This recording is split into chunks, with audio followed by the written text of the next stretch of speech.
Why, hello. Hey there. Hold on. Is it the right channel? It's good to check. I can't see it. No. Go to the audio setup. I know. It's I changed annoying. everything, so I'm not sure where it's at. Recording device. Yep, it is. Okay, cool. All right. Sorry. Did you turn the gain up? I turned the gains up. Okay. Yes. That's why it looks so big. Yep, what'd you do? All right, let's start again. You want me to turn the playback a little bit? It's fine. Is that good? I think sounds yeah, good it to you? sounds fine. It sounds loud. Okay.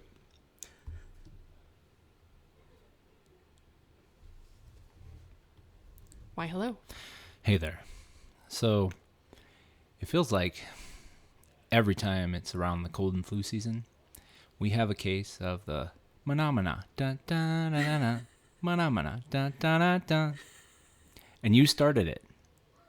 I did. You but were it patient zero.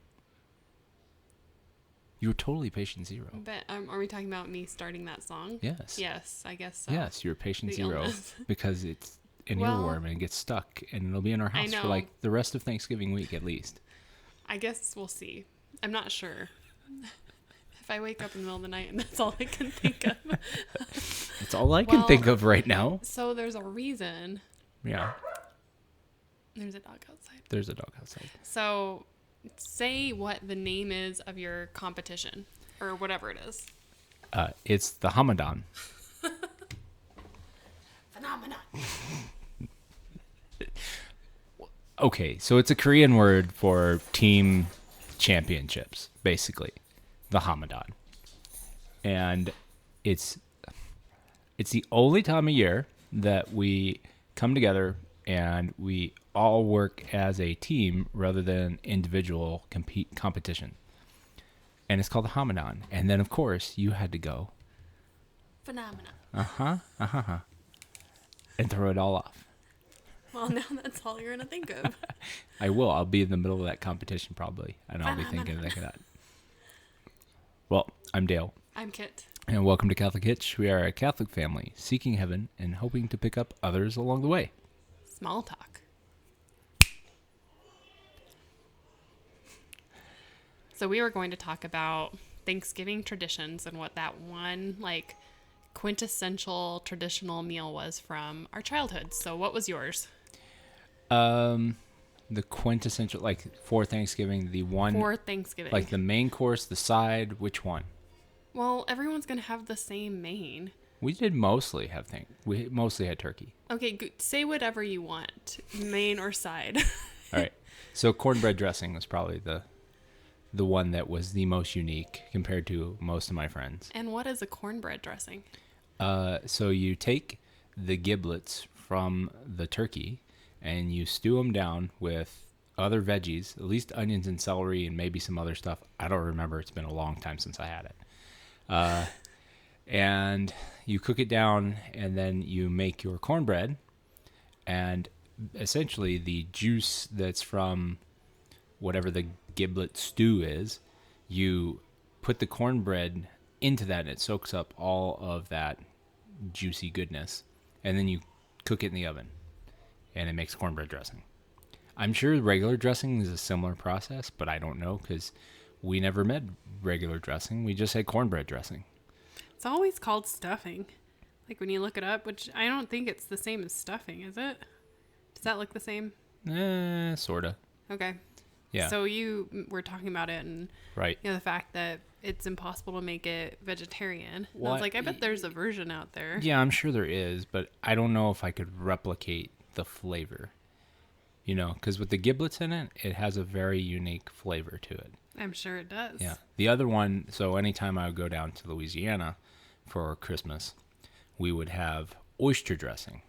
And that was actually my preferred dressing, which I think was basically just rices and oyster. I can't remember. It's been a very long time since I've had that. Like, I think I was, I don't know, 17 Last time I had a real traditional oyster dressing. Forever then. Yeah, that is forever. It's long enough that I've forgotten exactly how it's made. I just remember the flavor and the taste. Nice. Which is oysters. If you've ever had an oyster, it's kind of like a chicken liver, only not as chewy. And then it's in with other things, onions and rice and something. Well, I found a vegan version, and it's called cornbread dressing, not cornbread stuffing. So we can look at that later. Okay. But, I'm not sure that we would need to go vegan. No. But we could have... I mean, there's no reason you'd have eggs in it or anything else, so I guess you could call it No vegan. butter? You could put butter, I guess, if you wanted it. Okay. Because that wouldn't be vegan. Yeah. So I was like, well, I mean, we'll have butter in it. Vegan cornbread doesn't sound good. That sounds like you shouldn't do that. That would be eggs. Right. That would really be the only... Eggs, butter, oil, whatever. I guess, yeah, you put... Well, the way that I make it is with butter in the pan. I mean, Get maybe... that pan hot. Maybe you use chia seeds. Oof, maybe. To try to make cornbread. We don't need to make vegan cornbread. We're not vegans. Well, that's what I'm saying. We're not totally crazy. I think you'd be fine as long as you make regular cornbread, and then everything else is just vegetables. Yeah. So that's your quintessential Thanksgiving dish? I think so. Yeah, that's different from any other meal that I've ever been to. Or, well, I would say, yeah, it's just something that was always a part of your Thanksgiving and has like that memory to it. Yes. That's like, is from your childhood. And it had to be like, my favorite part of the cornbread dressing was when it was undercooked, because it was a little soggy and juicy. Because next day cornbread dressing is dry. Oh, okay. And crumbly. And I'm like pouring dressing or something on it, or sauce, or gravy. That's the word, not dressing. I'm not pouring ranch dressing on top of it. Don't ever do that. That's a bad idea. Just because it's so dry. I mean, a lot of things are dry the next day on Thanksgiving. Right, I know. And need gravy. True. Yeah. Thus why gravy was invented. Yes, most likely. Turkeys tend to be overcooked. Is it like the A1 steak sauce of Thanksgiving? It is. It's, I mean, that's really when we have gravy ever in our house. Oh, that's something we should buy. Vegetarian gravy. Or go get mushrooms. I think it came in the ones we bought. So we got the Gardein roasts. I think it has little packets. But we're not making those. We're making... I think my brother-in-law is making us a vegetarian main. He is? Yes, he said he was going to.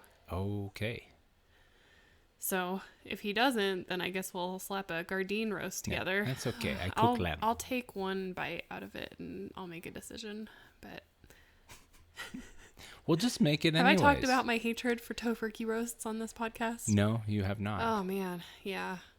When you go veg, so that becomes your like default option for Thanksgiving is go get a tofurkey roast. Well, it was 10 years ago. Yes. It was the only that option. That is true, actually. 10 years ago. Yeah. And over the past 10 years, now we have Gardein, Morningstar, Kjorn. They all make a Christmassy, Thanksgiving-y roast thing with dressing in it. Yeah, I just assume that it's all going to be horrible. But I don't know. I'll try a bite, but I will never eat another bite of tofurkey roast. You couldn't... Maybe if you paid me $1 million, I would eat a tofurkey roast. Well, you have an aversion because of babies. That right? doesn't help. Yeah, it's just so salty. And then when I was pregnant with Terrence, I got a strong aversion because it was the holidays or so. Maybe it was Rosalina even. One of the kids I was pregnant with, and I got a very strong tofurkey roast aversion, I should say, that has never left me. Oof, just the thought of a tofurkey roast. Oh. So anyway. I sacrifice for you, honey. I sacrifice. So we might be trying something else, or my brother-in-law will make something. That's what I believe is happening. But he'll make a tofurkey roast. What do you serve? I will tell him. What do you serve vegetarians? A tofurkey roast. Oh my! I hope he does not. He won't. Please, he won't Jesus, do that. Don't let him bring a tofurkey roast into my house. Well, I guess my quintessential recipe is something we called potato stuffing. So, which isn't actually real stuffing, and it is so delicious. You're shaking your head. It's potatoes. It's I potatoes know. with It's not with quite butter. potatoes. Okay, so essentially what potato stuffing is, if you're a meat eater, you make a batch of mashed potatoes, and then you add butter, like basically a pound of butter to those, mash it all up, salt and pepper. Do not add dairy, so it's not like a full mashed potatoes. Then you take a pound of bacon and you fry it up, and you reserve all the grease from the bacon, and then you take the bacon and you crumble it into bits. And then when it's time for Thanksgiving, and you mix the bacon bits into the mashed. the mashed potatoes. Yeah. Then Thanksgiving comes around, you add some of the reserved bacon grease to the pan, and then you pan fry the potatoes till they get like this golden color, and there's like little crispy veins to them. So you're just kind of like, you have to let them sit to develop like a skin at the bottom of the pan, and then you kind of break it all up and toss it around. You and braise it basically on the bottom of the pan. Yeah, right? you're braising it. Well, Is it I'd a say braise fry. fry? I'd say that's Okay. a pan fry. Yeah. Yep, and it's something we've always called potato stuffing. It's from my grandma's side of the family, who is from Ireland, proudly.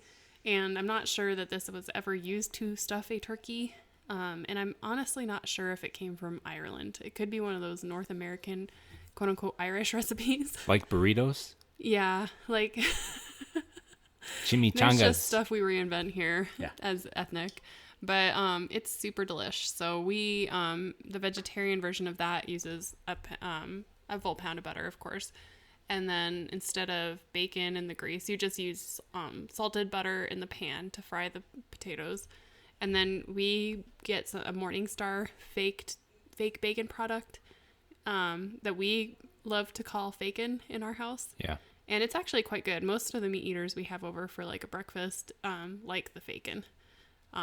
But you take that, you just crumble it up Right. instead. As long as you realize that it is not bacon. It is not bacon. It is so far from bacon that it is not bacon, but it's tasty. It's tasty. Yeah, you have to go in with like expectations of vegetarian food, not that it's going to replicate meat food. Only the Impossible meat stuff does that. But that's my quintessential dish. So we found a way to kind of make it vegetarian. So I'm sure we can find a way to make your dressing vegetarian. Probably. But I'm not going to make either of those for Thanksgiving because my brother-in-law is making everything. And I'm so happy. I am going to make Brussels sprouts. That's probably the one dish that's become our family tradition. Yes. So that'll be the quintessential dish for my children. Yeah. So it's, yes, that they won't cook. That's what you do. Most families, you don't want to eat that because you had so much of it as a kid. But no. That violates the rules of this thing. Okay, Because I'll you'd go eat more dig dressing, my grave wouldn't you? outside. Yeah, If you weren't vegetarian, it would give you instant diarrhea now. No, I don't know. I was kind of done with it. Oh, okay. You know, you had enough. I had enough. Okay, so maybe we don't replicate it. And then. I wanted out of a box stovetop. That's what I wanted because I never had it. Oh my! Even though it's so gross, I don't like it now. I don't like bread. But that's what I wanted. Stuffing. Period. I've never liked bread stuffing. It just doesn't like very flavorful. It is dry. You have to add something to it to make it edible. It just no. That's why I like potato stuffing. I will never get tired of that at Thanksgiving. I mean, is it bad or good or it's okay? It's good, but it needs gravy. Yeah, I'd say it benefits from gravy. I need brown gravy on it and that like vegetarian brown gravy. Yes, and then it feels good to me. All right. Like I like to have gravy on my potatoes. I guess I like it with gravy but too. You can be a purist and not. You could have that. It's not like a mashed potato. Like it's got, because of all the butter in it, it's nice and kind of moist in the grease. Yeah, it's more like the inner filling of a twice baked potato, and the crispiness that's on top of a twice baked potato. Like description. It's probably ends up with a very similar flavor. Like if you were to take one of those and just mash it all up, which most people do. Yeah, I imagine for most people it's kind of like a muffin top. You just avoid all those other things. Like I think most people when they eat a twice baked potato, you don't want the skin, you just want the stuff on the inside. Unless you're me. Yeah. And I want the skin. But I'm a weirdo. Yep. I went through a twice baked potato thing for a sec. You did, it was yummy. I loved it. I was like, it was great. What Sounds good. Nothing. Oh, okay. Twice baked potatoes sounds good. That's what's going to be for lunch today. Mm-hmm. It was delicious. And then I, ate a couple and I'm like, nope, no more. Yep. It became my lunch. It was awesome. Yeah, you were excited. Christina was They too. were great lunches. I mean, I like it twice. I think now that I'm out of the morning sickness, like things are starting to sound more appealing again. The head turned on me. I think so. So I still haven't tried my burritos again. That was my lunchtime staple for years now. I haven't tried those again because the thought of those while I had morning sickness did not sound good. So I'm hoping that they didn't turn on me like tofurkey did. Although tofurkey, it was never good. I don't know. Did I ever like tofurkey? I don't know, honey. It's Not probably sure. too much like meat for you. No, it's definitely not like meat. It's a seitan, so which is gluten meat for those who are not vegetarian. But it was just so salty, and the rubberiness. No. Maybe I overcooked it. I don't know. We always did it to spec because how the heck do you know? Well, that's like if you cook a turkey to spec, it will be the driest, grossest thing you've ever had. I guess, Like but if you follow the instructions on the bag that the turkey comes in, it's the same thing. If you follow the instructions on the box that the tofurkey comes in, it's probably the worst way to cook that it won't kill you. That's right. It's over 160 degrees. It does say, like, make sure you cook to 165 degrees. It's like, what are you putting in this thing? I mean, there's enough salt to kill anything, so. Yep. So anyway, Thanksgiving's coming up. We have to look forward to Brussels sprouts, and then I guess whatever else my brother-in-law and sister bring, because they're really pulling the whole thing together, although we're hosting. So it's the best of all worlds for me. Yes. I have a bed nearby that I can go retire to. I get to set up our 2 tables to like maximum capacity, or nearly maximum capacity. They could get a little bit pretty close more. And then, I don't have to cook anything. And all the Legos get to go away. All the Legos go away. Yep. For all of Advent. All of Advent. I already warned the kids. It's all going away. We're going to play family board games, and we're going to put together puzzles because we have bajillions of puzzles that are never touched. So that's my vision. It'll all go like burning in flames, as it always does. You're just going to have to dry Johnny out of the Marvel Universe. That's going to be your hard part. Yeah. Because that's all he's going to it's want. more And he's going to driving myself out of Screen Babysitter. Yeah. You're like, Mommy, can I use the iPad? I want to watch. Can I watch? Can I watch? I just, without even thinking, start like putting in my code. I'm surprised he doesn't know my code yet. He probably does. He probably does. I wouldn't be surprised. Well, Big talk. Big talk. So you disappeared for part of the week. Oh, yeah, I did. More than usual. Way more than usual. So the usual is, let's see, Monday night martial arts, Tuesday night youth group, Wednesday night martial arts, Thursday night dinner with the family, and Friday something else, because there's always something on the family calendar, if a birthday party or something or other is occurring. So this week, much out of the ordinary, was Monday night martial arts, and then Tuesday, Wednesday, and all of Thursday up till, basically all of Thursday, was this retreat. So I was on a retreat with the Acts 29 team and our parish and 2 other parishes. And I, yet again, got to check another box in my fanboy bucket list. I got to hang out. This time it wasn't even just shake hand. I mean, I got to shake hands, but I got to hang out with Father John Ricardo. That was like, when I was told by our priest, our pastor, hey, I'd like to have you on this leadership team. And, it'll be something that'll be really helpful for the parish and help, figure out what's the drive as I come into this pastorship, how we're going to do this. And, he gives the list and says, well, we're going to do these Friday things, and then there'll be a couple of retreats throughout. Sure. Okay, great. And the retreats turn into, there's 5 of them, and they're intense. And they're in the middle of the week. They're in the middle of the week while I'm working. Week. So I didn't realize, it was actually going to be led by a core team of Father John's, that he's doing this ministry, this mission through. So it was okay, cool. That's pretty cool. When I do these things, I try to discern it, but for me, it's like when you watch a really good movie, what makes it the best is when you haven't watched the trailer. Like like a 16th of the information you really need to know, and then you're just blown away by what happens. So that's what God does for me, is he gives me these really great movies that I just neglect to watch the trailer. And so, well, I'm glad. It was amazing. And so we spent basically 2 full days together. And we really just, this first one was really, the intent was to just say, hey, you're a team. Let's start to build your team and understand each other. And then what is this thing, Acts 29? And really, the Acts 29 is an apostolate to help parishes, their pastors, to not be on their own, to do everything by themselves, which I think it's the like one the default condition. It's the default condition. Yeah. I mean, one of the things that was talked about, a pastor, they don't get a day off. They're never allowed to just be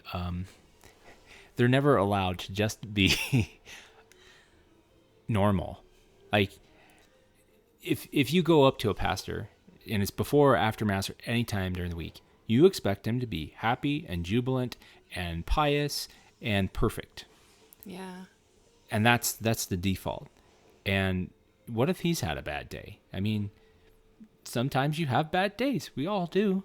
But he doesn't get that luxury, because that's the expectation that people have. When I go to church, you're going to service me in the way I think you should service me, and don't realize, hey, he's human. I mean, even when I'm guilty of this. Like when you go up to one of your priests at your church and you're like, hey, how you doing? The wall goes up immediately because they can't tell you how they're doing, because they have to have that defense of, okay, what does this person want from me? Well, and they are they're not on the same level as us. You're right? Like they are the pastor to their flock, and we are their flock.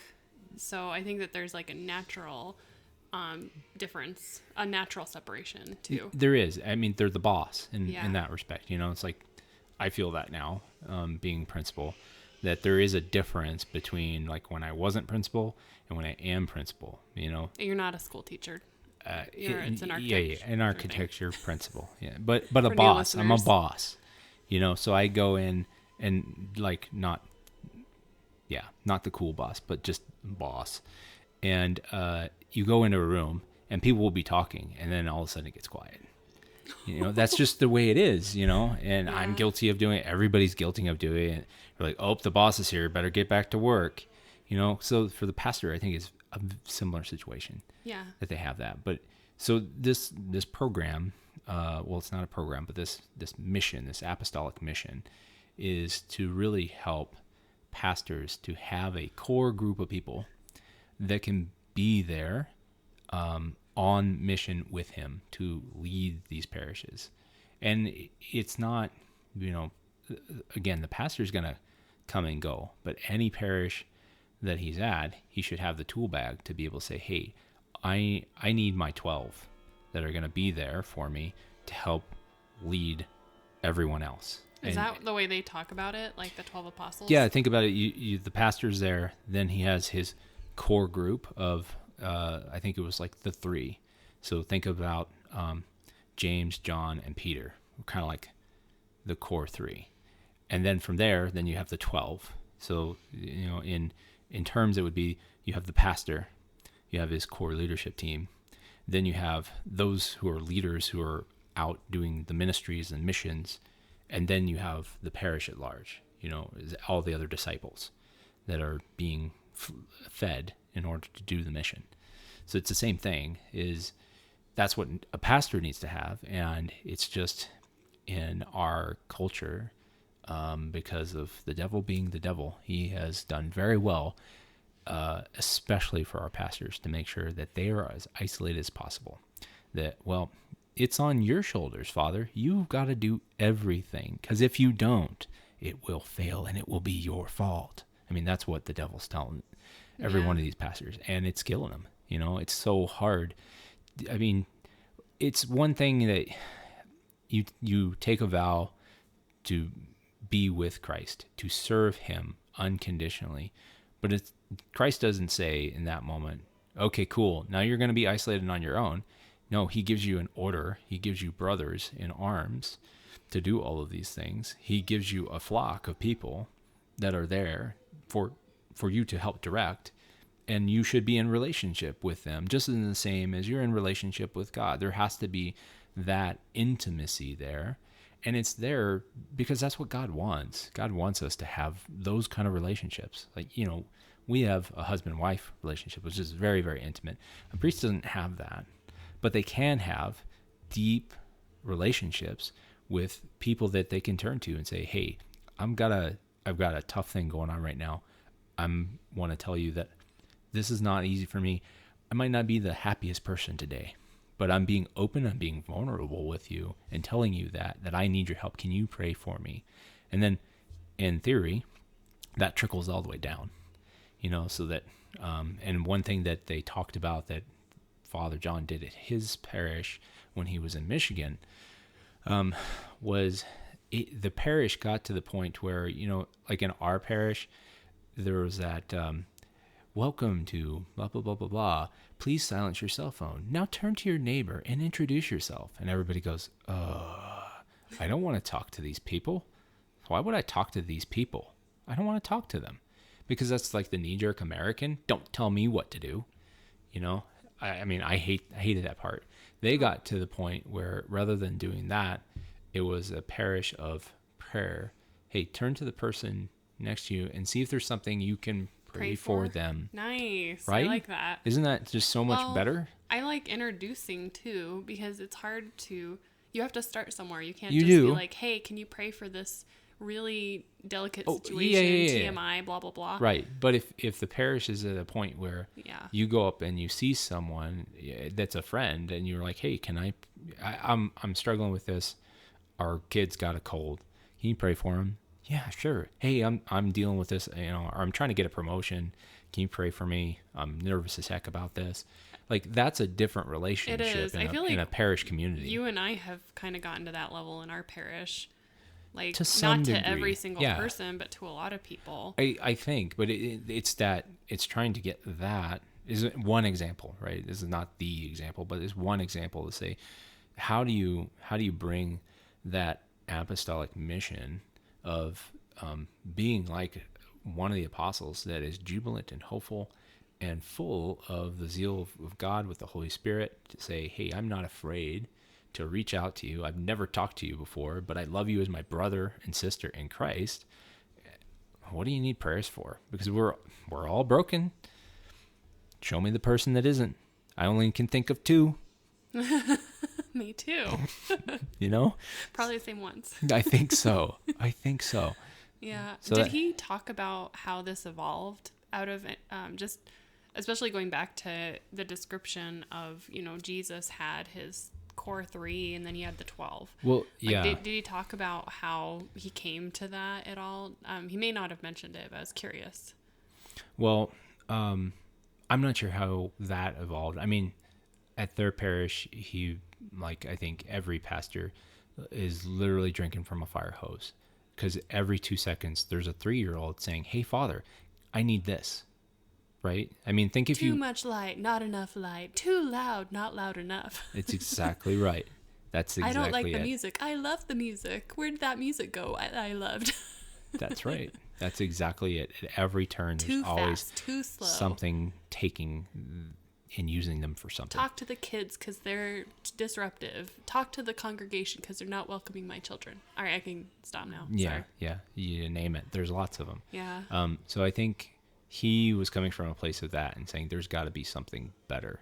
And I think he started to develop this core group of people that would help him. And then when he got done with his pastoral term, he felt the call on his heart from God to say, hey, I need to do something new and different. And a lot of it comes from his book, Rescued. So it's a mindset change of we are, and I don't like the wording, but we are in a post-Christian culture. We are, though. Yeah, we are. I mean, I hear we're in a post-Christian world. We're not, because Christ has already came and he didn't go away. So it's after Christ. He's not. He's with us. He's resurrected. We're waiting till the day that he comes again. But we're in a culture in which the ideals of Christendom, is gone. We don't have that anymore. I mean, watch TV. You will not find Christian value anymore. We're starting to fight for euthanizing anyone for any reason. Right. That's very ancient. Exactly. Mentality. We're going. Our Very shift of utilitarian. vocabulary and everything is changing. We're no longer in that term. So the way in which we preach, the way in which we worship, has to change. And that's a large part of what we're working and doing, is to try to think about, okay, when the apostles were sitting in the upper room, they received the Holy Spirit and they're full of zeal and are like, okay, great. Now let's go through our checklist. What do we have? Okay, we got priests. Yeah, we got 11 of them. Okay, great. Bishops? Nope. Do we have ministries? Nope. Do we have sisters and arms and orders? Nope. Do we have dioceses or any of the other things? And you go through the whole list of all the things that we have currently that we look at and go, in a Christendom mindset, these things are all diminishing. How are we ever going to evangelize? The 12 or the 11 at that point, with the new 12 coming in, they didn't have anything like that. They had 150 people that believed in Jesus with them. That was the flock, and they were trying to build from there. I like the vision, actually, of the 12 because of Judas being in there, because I think you also have to be wary that there's people that are in the flock that can be a Judas too. Yeah. Not in ministry. That's kind of an interesting image that Jesus left us with, because obviously he knew what was going to happen, and he still called Judas and gave him the choice. And that people can fail in that way. But yeah, I guess we have a lot more foundation to build from compared to the apostles. Right. So the shift has to be in a world where when we are talking to people, they don't understand Christ. They don't know who he is. They have no understanding of our basis of culture. We can't talk to them in the same way we've done for the past 1,500 years. It doesn't work anymore. We have to change the mindset. And that's really what drove him, and why he wrote the book that he wrote, is to create this foundation of not a truer, but a new way to think about the charisma, to think about how Jesus created us, how we fell, and how he rescued us from that fall. And now, knowing that and going through that, we must now reach out to those who are in need of rescue. That's the thing of it in a nutshell. And so this whole couple of days was, some of that building up, which you and I have been doing with the rescue kind of ministry program that we've been watching and reading and learning about. Part of this, I guess, that I'm in the 12 apostles group, and you're in the I'm in the core, 3. yeah, because they learned after they accepted this proposal from the archdiocese that all staff were encouraged to go through the program. Right. So I've been going through the program with you, which has been kind of nice. Yeah, and with the archbishop, that's really the beauty of it, is our archbishop. He started to learn about this apostolic mission, so he worked with Acts 29 and built up his team, his core. And, cool. And it's been huge. So a lot of the things that we're seeing that have been coming out from our archdiocese, that makes so much sense. Is because he's got his 3 and his 12, and now they're building from there, and all of these different ministries and ways of okay, this year's the year of the Eucharist. Yeah, I can see. That's a national thing too. I know, but a lot of bishops, and no offense to bishops, but some of them are going, that's nice, I don't care. That's I have true. this that I'm doing. We have a good archbishop. Right. We have a good archbishop, and he's working to lead by example. So he's built a team around him. Now he wants to do the same for all of his pastors, Okay. so that they can lead the flock. Nice. So it's a huge thing. Yeah. It's gonna be great. But yeah, we go around the room, and most people are staff members with the pastor, and I'm like, oh, okay. So I'm thinking, should I be here? Am I good? Is this the right place? And that was about the time that Father John mentioned, it's like, Christ and God put you here for this exact moment and this exact time and this exact place. He doesn't make mistakes. I'm like, oh, okay, cool. Thanks, Father John, for helping God reveal that to me a little bit further. You had some imposter syndrome going on. And I wasn't the only one. There was a lot of us that were like, gosh, am I called to this mission? This is huge. This is a big deal. Can I do this? Yeah. Am I good enough for that? I mean, again, it's all the enemy in the background saying, you can't do this. You're going not. to screw it You're up. Someone else should be here, right, not you. Right. You don't have enough credentials for this, or you don't have enough time for this. You got too many other things going on. All those kind of things that kind of flow in the background. Yeah. And I mean, speaking of time, it was a sacrifice for the family. It was. But, we were really happy for you. And I was excited that you were there and able to go on retreat, because you don't ever go on retreat. And it just feels like a really healthy thing for you to be able to do to grow. And it's interesting because it's a leadership thing. And you're growing into a leadership position in our church. You're already a leader in our family, obviously. And then you've just kind of grown into a leadership at your firm, too. So it feels like it's totally on the nose for you to be going through this kind of a process. And it's going to reveal a lot of fruit in multiple parts of your life. And I know it was such a sacrifice for you to go. Yeah. But I was glad. It will. I think it's going to be really, really good. And, it's again, I don't know where God's leading me, and I'm just going to keep not watching the trailers. And then the movies are going to be great. Yeah. It's going to go. It'll be fun. Well, I'm glad you're doing it. And this is really cool. I was glad to hear a little bit more about what happened, because I feel like we haven't really... You've been kind of in that post-retreat, haze a little bit, I think. Where you're processing things and you're getting back into reality. Yeah. And we have been busy. So we have been busy. It's been nice to just kind of hear you talk about what's been going on. Yeah. And cool that you could actually meet and spend time with Father John Ricardo. Yeah, it was. That's pretty sweet. I mean, because really, you and I really didn't get a chance to talk until 3:00 on Friday, by the time it was all said and done, even though the retreat got over on Thursday. Well, you had a work thing that night. Yeah, I had to go help another parish that's doing their thing, and then the next day was another meeting for 5 hours with another parish, and so those are all good things. But yeah, just kind of all right, if I'm gonna take these days off, work doesn't stop. I just have to. My Friday is no longer mine. Yeah, it's to work.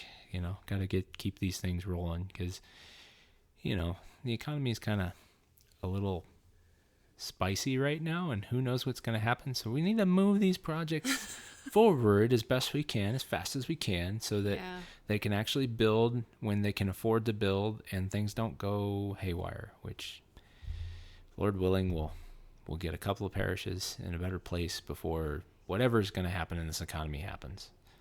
We'll see. God willing, nothing will happen. God willing. Yeah. Well, if you got any thoughts, drop us a line at catholichitch@gmail.com. Indeed. I did it right. May the Lord guide and direct our journey. Amen.